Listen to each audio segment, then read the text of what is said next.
Okay, good evening, welcome, thank you for coming. So tonight there are three shiurim.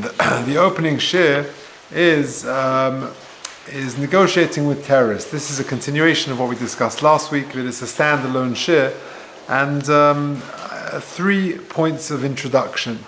The first is that, like I said last week, I was somewhat hesitant to discuss the topic at all. I think it's a very sensitive topic.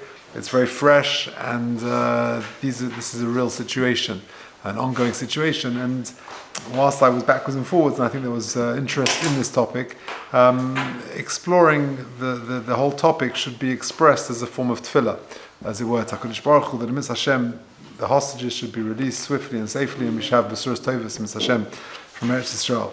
The second point is, whatever we're discussing is really the principles.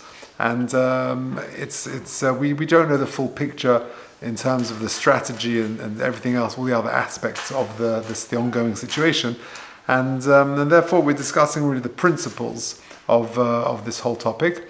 And the third point, which I think is important to make as well, whatever we do conclude, whether it's appropriate, not appropriate, that does not take away from the fact that we are delighted every time we see an image of a hostage released. Of course, we feel so, besimcha and relieved for them, and Mitzvah Hashem, like I say, all the other hostages should be returned swiftly and safely to the warmth of their family and their loved ones. So last week we discussed the background. We mentioned the Mishnah in Gittin. The Mishnah says in Gittin, "Ein poidenes hashvum yosal k'lei demehen," which means you're not allowed to redeem hostages for an exorbitant situation, whether that's monetary or whatever the exchange happens to be.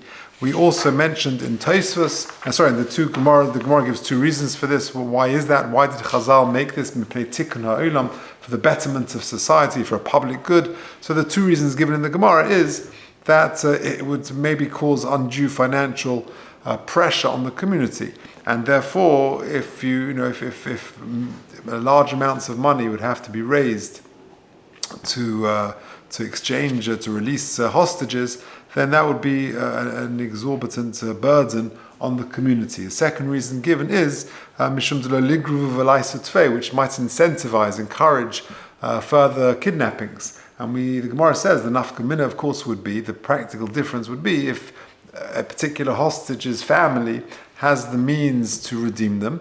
If the reason is the first reason, that it would cause duchka de tzibura, pressure on the community, that is not relevant, because it's the personal individual's family that have the means to do it. They're not turning to the community. But if the reason is because that might motivate further kidnappings, then that would not be a factor, and that would still apply. The fact that they have personal funds is irrelevant, because that might encourage other kidnappings. So the Gemara leaves it unresolved. And therefore you see both of those reasons feature in later writings. Tosfos brings various exceptions to this, and we discussed some of those last week. The first exception we saw was gufay and ishto, which means a person himself or his wife, a spouse, that you would be able to redeem them.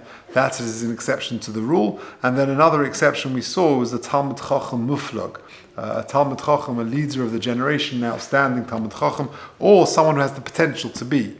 That was another exception, and we're going to come back to that in a moment.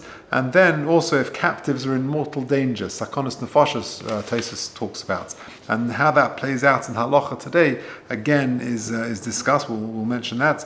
And lastly, Tosfos mentions this concept of b'shas churban, i.e., in times of churban, lo shayach to lo ligri. There is no concern about this might motivate to encourage further kidnappings, because they're doing it anyway. That's just what they do, and therefore whether or not you negotiate, it's happening anyway, and it's not really a factor. So those are the four exceptions we saw in the Tosfos last week. And then, of course, we mentioned last week the Maharam Rothenburg. The Maharam Rothenburg is one of the most famous cases on this topic, and this is back in the 13th century. The Maharam Rothenburg was one of the last of the Baalei Tosfos. He was kidnapped in Germany. He was the leader of Ashkenazi Jewry, and he was kidnapped, and he refused, even though there was perhaps precedent and desire to redeem him, he refused to be ransomed, and he died in prison. And not only did he die in prison, that his body wasn't released for many years afterwards. until someone came along and did redeem him on condition that he be buried next to him. In fact, you can go today and see the keva of the Maharam in Rothenburg with someone called Alexander Wimpfin, who redeemed him. And it's interesting because you don't really see Kvarim of the Baalei Tosfos. This is going back a long time.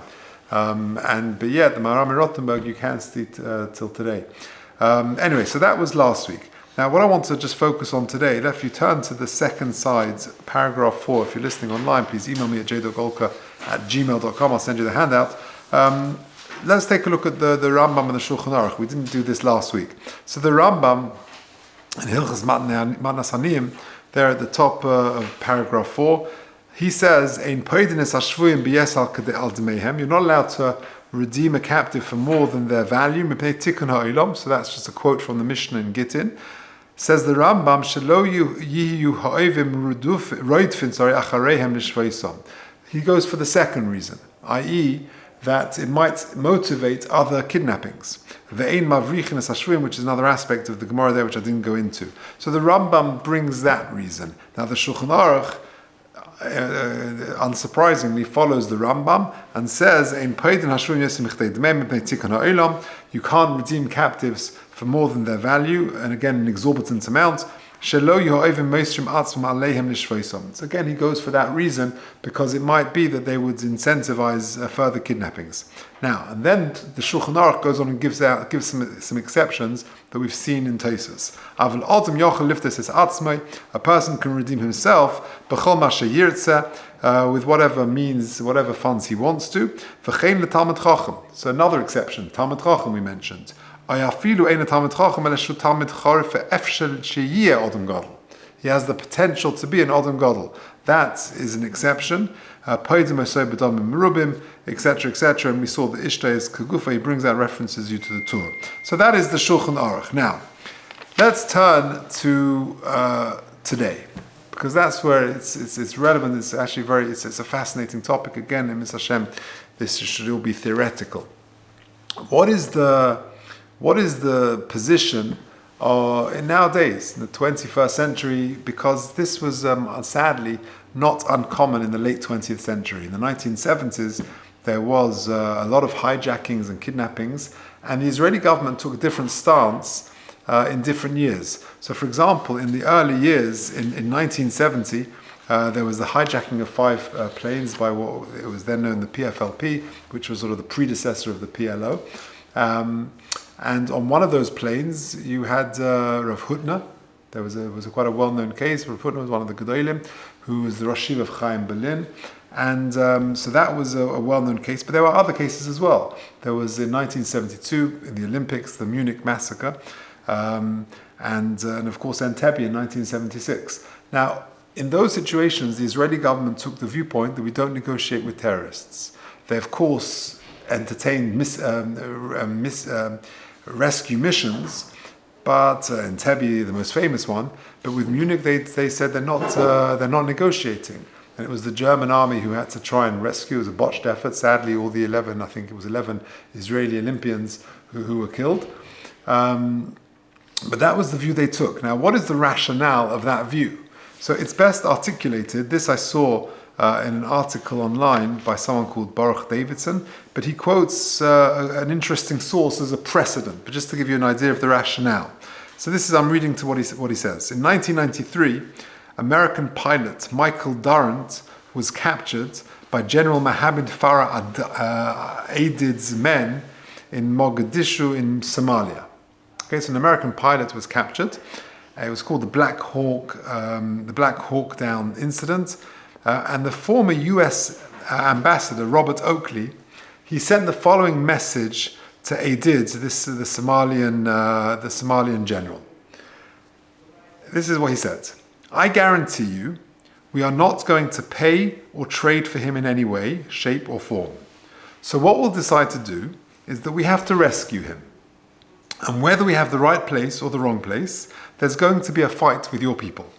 The minute the guns start again, all restraint on the US side goes. Just look at the stuff coming in here now. An aircraft carrier, tanks, gunships, the works. Once the fighting starts, all this pent-up anger is going to be released. This whole part of the city will be destroyed. Men, women, children, camels, cats, dogs, goats, donkeys, everything. That would really be tragic for all. Durant was released unconditionally the next day. So that is, of course, the viewpoint that if you don't negotiate with terrorists, you show strength, position of strength, and that's one aspect of it. However, there have been precedents where there have been prisoner swaps by the Israeli government. The first one really was in 1957. There, one Israeli pilot was exchanged for 5,000 POWs, prisoners of war. But that was slightly different because Egypt at the time was, well, even now of course, but Egypt was a legitimate government and it wasn't a terrorist organization. However, in 1979, that was the first one with a terrorist organization, and there one soldier was the way they describe it, sadly, is 70. Was traded for 70 security prisoners, they call it, right?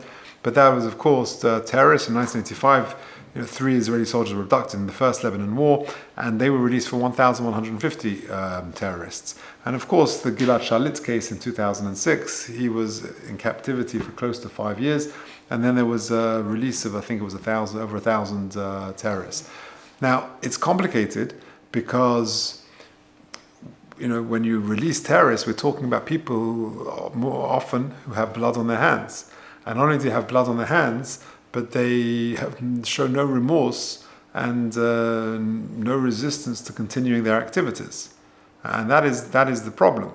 If I'm not mistaken, one of the terrorists who was released in the Gilad Shalit case is one of the masterminds of the October the 7th tragedy. So it's very complicated.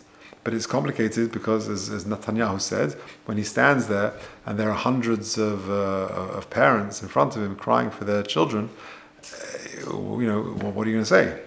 So it's not straightforward. Now, let's just take a look at some interesting points.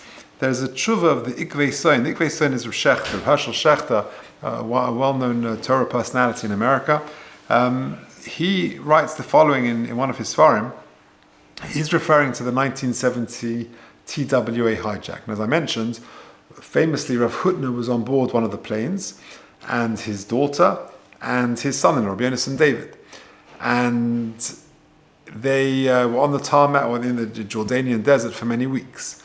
Now, at the time, Talmidim of Rav Hutner wanted to pay some money and through diplomatic means to try and get him released. And they turned to the Tosfos we mentioned, that for a Talmid Chacham Muflug, you're allowed to.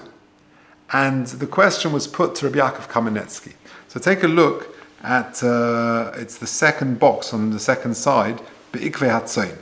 V'hayu min harabonim oz, and there were rabbonim, shehayu sevurim loima, she'af hagon Rabbi Yitzchak Hutner, hayadinoi kein Talmid Chacham Muflug. There's no question, he said, that Rabbi Yitzchak Hutner had the status of a Talmid Chacham Muflug, an outstanding Torah personality, and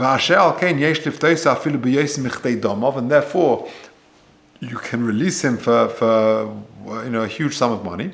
That Rabbi Yaakov responded that actually that's not correct. To call hachdina the pidyon shavuyim, because the whole concept of pidyon shavuyim, of trading and negotiating with terrorists, Lesa ela b'shas shalom. That's only in a time of peace, not during wartime. Aval b'shas milchama ef shaloima shemechuyavim lahafsik mililchaim. You cannot argue that you are obligated to stop fighting al manas liftos es hashvuyim b'mamoin in order to release captives with money. Because in the middle of war, you're giving millions of pounds to the enemy, which of course they're going to use for their war effort, which is against you. By giving large sums of money to the enemy, that will support their war effort. So the question, of course, is, this was in 1970. What war was going on then? You've got 1948 was the War of Independence. You've got Suez in 56. You've got 67, the Six-Day War. You've got Yom Kippur in 73, and Lebanon in 82, and an ongoing situation since. But In 1970, which war is he referring to? Why does he categorize it as Shas Milchama and not Shas Shalom? That to say that you cannot therefore negotiate and trade and give money back to the enemy, even to release a Talmud Chacham Mufluk. So says Rabbi Yaakov an unbelievable thing. Because he said in 1948, in Tovshin Ches, 1948, Hekima Mamsheles Yehudim, that's when the state was declared, Beretz Yisrael, V'nilchmu bohem kol ha'arovim shesivoseihem, all the Arab nations attacked Eretz Yisrael, V'af shekva hufsuk ha'esh, zeh kama shonim, and maybe this many years has passed, his writing, in 1970, has passed since 1948, the Independence War. Mikol Malkum Harav Madain Lo Hishlimu Imam Medina. They haven't made peace with the existence of Eretz Yisrael, as the state of Israel. Chutz Mitzrayim she'asu heskem shalom in Medina Israel. Apart from Egypt, which made a peace treaty, they were at war with Eretz Yisrael, with Klal Yisrael. V'nimsa shekol ha'melchomas v'kol ha'prois, and therefore all the wars and incursions v'kol ha'muhamas she'archim and everything they're plotting against us, the Arabs, ad yomeinu, until today, ad bichlal hakol hemshich me'oisa ha'melchama ha'rishonim me'melchemes ha'shichra. It's just a continuation of the War of Independence. So says Rabbi Yaakov an amazing thing. They still are plotting and hoping to destroy Eretz Yisrael, to destroy the state of Israel, to destroy Klal Yisrael's existence in Eretz Yisrael. And therefore, that it categorizes it as a Shas Milchama, which prevents Pidin Shavuyin even for a Talmud Chacham Mufluk. So that was Rabbi Yaakov's position. I heard that Rabbi Moshe Feinstein did not agree with this and said that one should, in the case of Rav Hutner. But either way, it was actually it was the Jordanian government which crushed the PLO at that particular time and sort of forced them to release the terrorists, to release the hostages. But that's the exception of the Talmud Chacham Mufluk. Now, regarding captives in mortal danger, there's the Pischei Tshuva in Yerideh and Simon Rishon and Beis. He quotes a machloikas about this because of the situation is this: if on one hand, Tosha says, if there's sakonis nefashos, if the hostages' lives are in danger, that could be a reason to allow some sort of trading. And so you may think to yourself, well, isn't every situation their lives are in danger? And the answer seemingly is not. There are some situations where they want the hostages alive in order they can get money, but there are some situations where there is an indifference to life and there is sakonis nefashos. Now, if there is, that is a machlokas. The Pischei Tshuva quotes the Eish Avraham, who's quoting the Nachlas Yeshua, to b'makom de'ikah lemechesh lekatola poidin. When there is a sakonis nefashos, the captives are in mortal danger, you are allowed to redeem them. However, he quotes the Yad Eliyahu, who says that that's not the case. That's not the halacha, and there is debate about that. Now, a further complication is also debated by more contemporary poskim.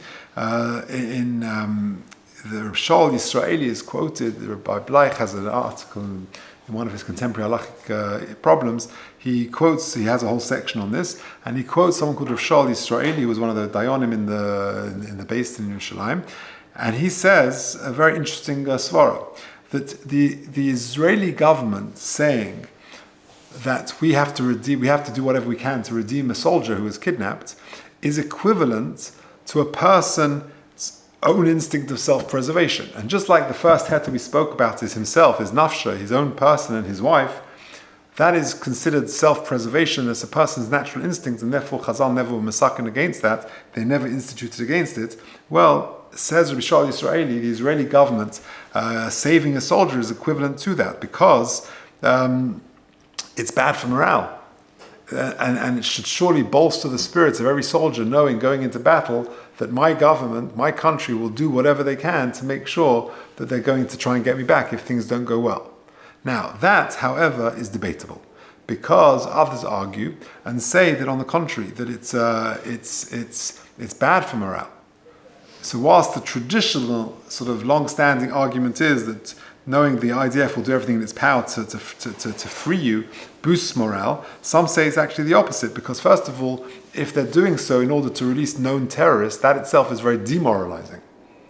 So that's one aspect. And the second aspect is that some soldiers feel, and there was even a petition by some soldiers, that if they're going around risking their lives in the dark alleyways of Gaza in order to capture known terrorists, they feel frustrated that a few years down the line, these terrorists will be released to save them. And they say to themselves, we don't want to be traded. So again, it's a very complicated situation, and like I said at the beginning, it's we don't know the full picture of all the strategic decisions in place. Just one final point: the Rabbi Yosef apparently in the Tebi made the point of ein sofik moitzi midei vadai, which means you've got a situation of a sofik and vadai. There's a vadai situation where I can release this hostage right now. My sofik may be in years down the line, this terrorist who we're going to release in order to redeem this hostage may cause further damage. That's a sofik. When you've got a sofik and a vadai, ein sofik moitzi midei vadai, the vadai trumps. Now that apparently is what he said, but again, you can argue it. You can say that terrorist reoffending is not even a sofik. Sadly, it's closer to a vadai. It's closer to inevitable almost. And so these are some of the principles and some of the issues that the poskim and are grappling with. It's just to summarize, what have we seen? We've seen the Mishnah in Gittin says there is a takon and tikkun olam not to be poidin shavuin yosach kadei demehen, for the reasons either because it will be too much of a financial pressure on the community or because it will encourage and motivate further kidnappings. And there are several exceptions to that. The ones that we've seen are yourself or your wife, a Talmud Chacham Muflag, or the potential to be. Sakonis Nefashis is debated, and also after the Churban, because that's, they're anyway out to get us, as it were, and that's what they do anyway. So it's a complicated area, and lots of unknowns in terms of the full picture. But like I said at the beginning, in Hashem, we should only hear good news, and we should all the hostages should be released swiftly and safely, and Hashem, there should be shalom lanu l'chol Yisrael.